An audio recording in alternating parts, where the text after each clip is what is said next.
Well, thank you, T. That was one of the more interesting introductions I've had. I'm not at all sure what it actually means in respect to myself, other than the fact that I'm old.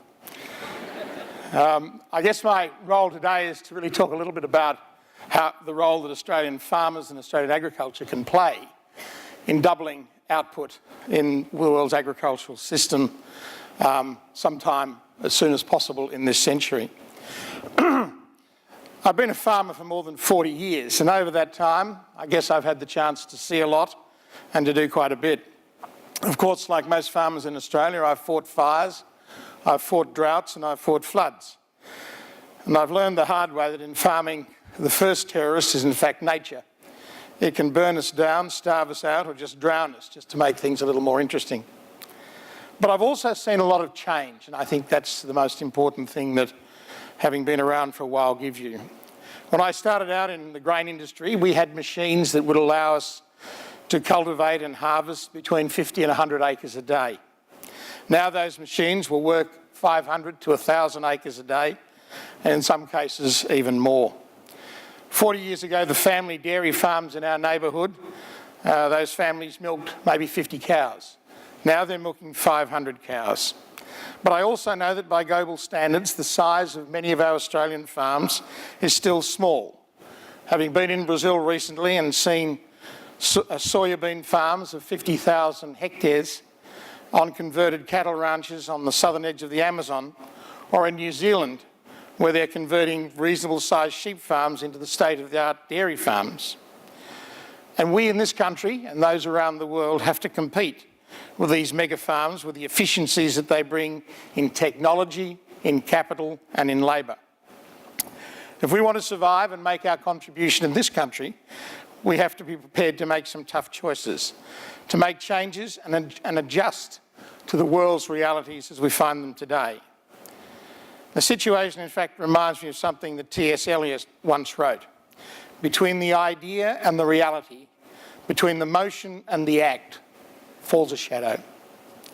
Eliot may well have been referring to Australian agricultural industry today, because, ladies and gentlemen, I think it's fair to say that our great industry is caught in the shadows between an idea and a reality, between a motion and an act.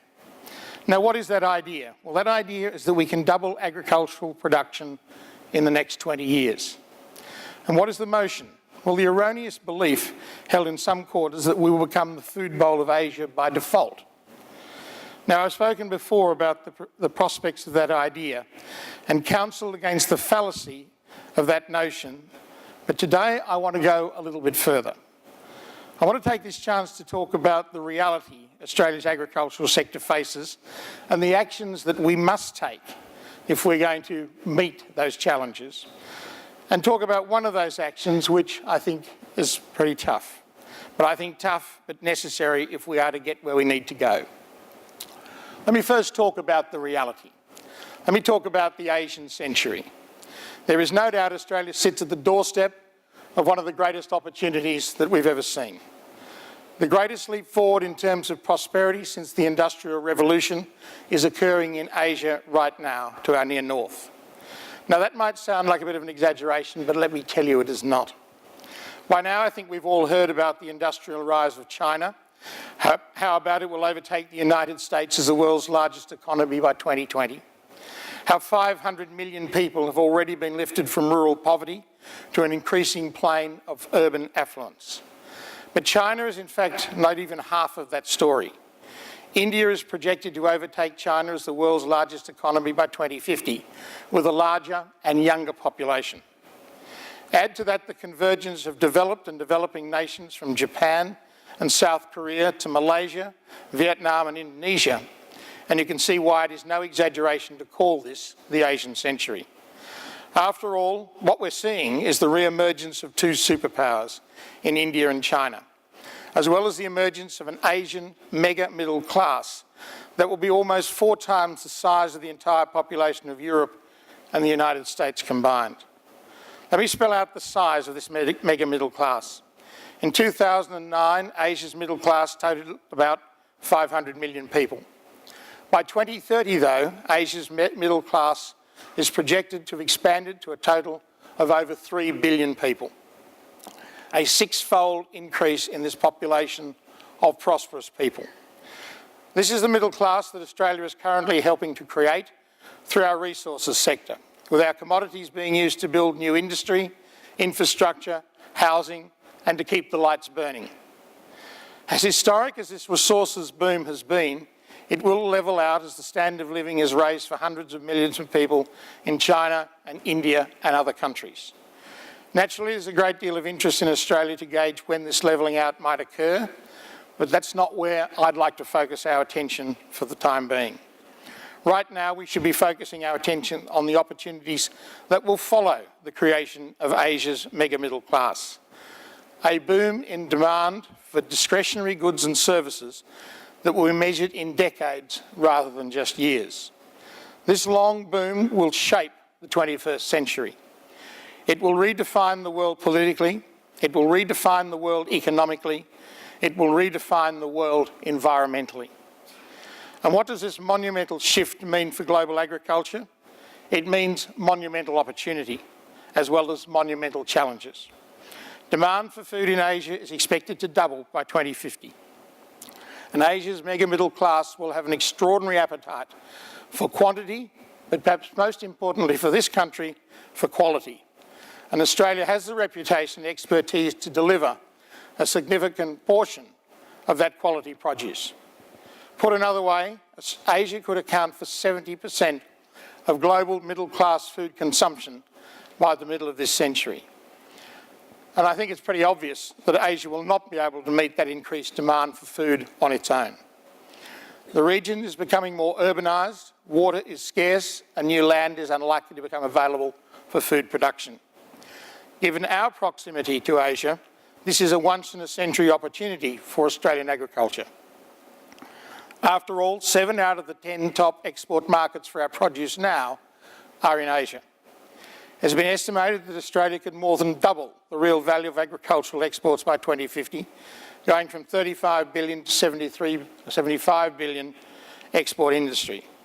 But personally, I'd like to see us try and double agricultural exports sooner, and to do that within the next 20 years.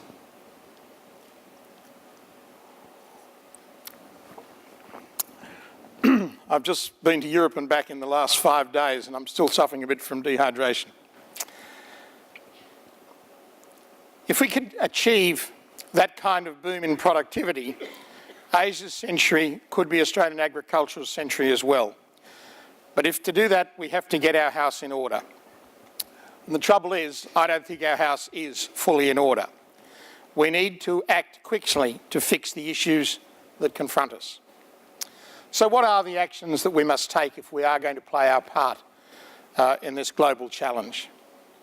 I want to focus on 3 of those challenges, and let me tell you there are probably some others. But the 3 I want to talk about are market access, cost pressures, and productivity. Challenge number 1, to access the Asian market, we need bilateral trade deals and decent infrastructure. I was part of a remarkable trade mission with Andrew Robb, the Minister for Trade and Investment, earlier this year. In just 24 hours, Australia signed 2 bilateral free trade agreements, one with South Korea and the other with Japan. But now we have to maintain that momentum and close what I think to us is the holy grail of FTAs, and that is the FTA with China. After all, as China transitions from a consumption-driven economy, our agricultural sector is ideally placed to benefit from what could be a decades-long boom in goods and services. To access those markets, though, we need to modernise our archaic architecture. A few years ago, Allen Consulting conducted an audit of agricultural sector infrastructure and identified a number of issues. The last mile problem, as they described it, where heavy vehicles find it hard to get to the farmer's gate. And let me tell you, it's a lot more than the last mile. A lack of integration between different modes of transport, rail, ports and airports, and poor maintenance of our local roads. Now let me tell you that little has changed, other than for the worst, over the last few years. Our road and rail networks are little better than third world. Roads are still in poor condition, transport modes are still poorly connected, and to be frank, we barely have the ability to get the current volume of produce that we produce to market in the year that we produce it, let alone twice as much produce by the year 2050. Now let me give you a real live example that I have to live with regularly. Our export grain from my farm goes out through the port of Geelong. 20 years ago, the Geelong terminal, if we put out 3 million tonnes through that terminal, 2.5 million tonnes of that came by rail. Now, if we put out 3 million tonnes through Geelong, 2.5 million tonnes of that comes by road. It comes by road because the rail infrastructure has not been invested in for the last 50 years and is not adequate now to handle the task that's in front of it. If we want to improve our physical access to the Asian markets, we need to prioritise infrastructure as an investment. And let me tell you, Geelong is just one of examples that I can cite right around the country, from north to south to east to west. Now, there are two ways that can be achieved. First, we need to get a great deal better at managing our public-private partnerships. Of course, there will be capital projects where only the government can and should finance the infrastructure. However, there will be far more cases where public-private partnerships will be a better fit, especially if they are targeted at the conservative investors such as superannuation funds for low-risk, low-return projects. In those low-risk projects, if government is prepared to take the first layer of risk, then they'll be able to strike advantageous deals and the industry and the taxpayers will benefit. There are numerous companies that are doing their share with new investments. And a good example of that is my own company, the Australian Agricultural Company, where we have now invested nearly $100 million in a new meat processing facility at Livingston, just south of Darwin. But governments must step up and try and spend the money that's necessary on infrastructure to link these sort of projects together. We need to be able to get cattle from all over the Northern Territory and North Queensland into Darwin 12 months of the year, not just during the dry season. Secondly, we need to get over our irrational fear of foreign investment.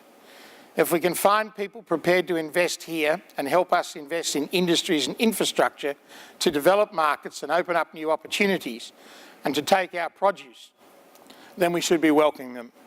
We should be welcoming those foreign investors and partners, not discouraging them. For instance, we're not going to strike a China-Australia free trade agreement unless we become more open-minded about foreign investment. New Zealand was more open-minded. They raised Chinese investment thresholds and signed an FTA with China in 2008. Kiwi exports to China have surged since, up from just under $2 billion in 2006 to over $8 billion in 2012. The challenge number two, to compete in this Asian market, we need to overcome prohibitively high cost structures. Australia is now one of the most expensive places in the world in which to process food, whether that's meat, horticultural projects, grain, dairy, or pretty much anything else you can name. Labour and energy costs are two of the main contributors to those high costs, and they need to be tackled. However, governments and industry also need to be disciplined about regulatory reform. Year in, year out, we need to identify and eradicate unnecessary costs. And let me give you another example, or give you an example here where regulation causes us enormous cost. We live in a country where the great part of the population is spread around the coast, and yet we hardly ever use coastal shipping in this country. In the case of New Farm, moving agricultural chemicals from Melbourne to Perth is more expensive by coastal shipping than any other technology. We move most of it by road, and in fact we can move product from China to Western Australia cheaper than we can move it from Melbourne. The feedlots that we operate in Queensland, in times of uneven production, which we have this current year, it would be cheaper for us to move grain from the United States to the Queensland than it would be to move it from South Australia or Western Australia, where there'll be an exportable surplus. And one that we don't think about very often is fuel. It is now cheaper to move fuel from Singapore, refined fuel from Singapore to Australia, than it is to move it around our coast. The reason is our coastal shipping is the most protected and least efficient industry in the country. and there is no good reason for that. Challenge number 3. To cater to the Australian market, we need to find a way to produce twice as much quality produce on the same amount of land using less water. To double Australia's agricultural output by 2050, we need to improve the sector's productivity of a rate of 2.5% per year.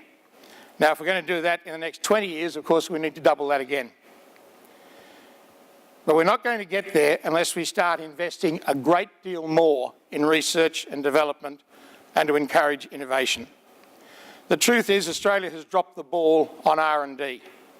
In 2000, the year 2000, public funding for agricultural research was around $1 billion. Last year, that figure was less than $600 million. We've nearly halved it in dollar terms over that period. Let me tell you, that is a great concern. All the evidence tells us that there is a link between agricultural R&D and farm productivity. And since we started cutting public R&D, total factor productivity has fallen below 1%. In other words, we're miles short of where we need to be if we want to double food production by the middle of this century. Privately funded R&D has taken up some of the slack from the fall in public investment. And for example, one of my companies, New Farm, in conjunction with the CSIRO, has put the omega-3 gene into canola, and we would expect to have that to the market in the not too distant future. That has a great capacity to increase the value of our canola production, but I think the implications of that for the aquaculture industry are quite staggering. We also have a food-grade sorghum, a human food-grade sorghum, which this year will deliver 10,000 tonnes of to the US market. If we can bring that into Australia, which we will do in the near future, the potential for that across northern Australia is immense, but it won't be realised unless we have the infrastructure in terms of road and rail and processing capacity built in that part of the world, some of which our private sector will build, but much of it the government will need to do. And let me tell you, there are many more examples. I just use those two from my own experience. So the private researchers are doing great work, but they do tend to focus on commodities and areas that are perhaps more short-term because they have to capture the benefits quickly to their balance sheets and to their P&L. So there is still a great deal of room and a great deal of need for publicly funded researchers to work in non-commodity areas such as soil and water research. And again, let me say, Northern Australia is crying out for that sort of work. I hear stories about how poor the soils are in Northern Australia, and frankly, that is not true. There's probably 10 million hectares of high-quality land in Northern Australia that could certainly produce sorghum and cotton, but we need more work in the terms of research to look at how we can access the long-term productivity gains and to develop these new areas, as well as to support the development or continued development of existing areas.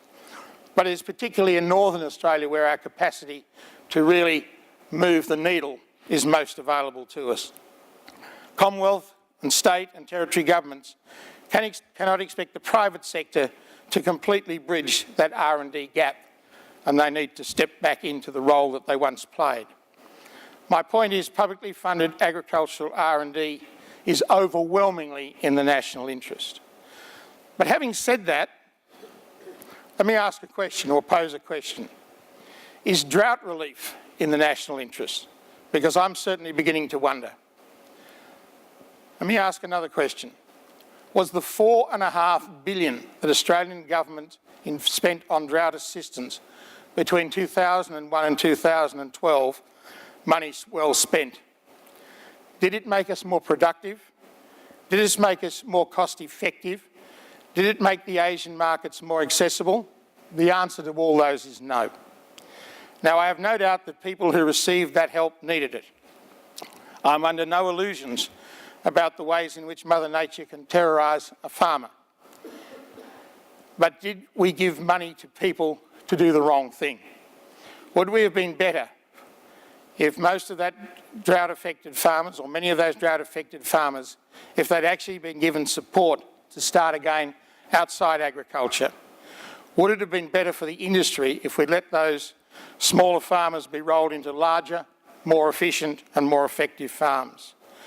Would it have been more productive if at least a larger part of that $4.5 billion in drought relief had been invested in R&D and infrastructure?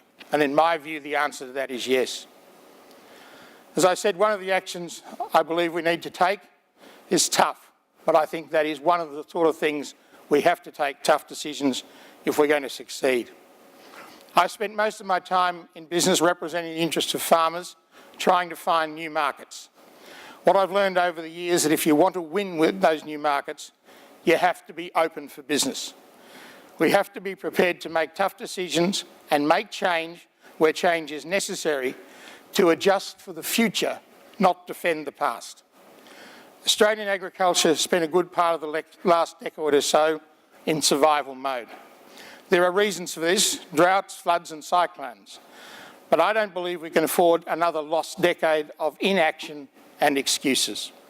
We have to face reality and we have to act.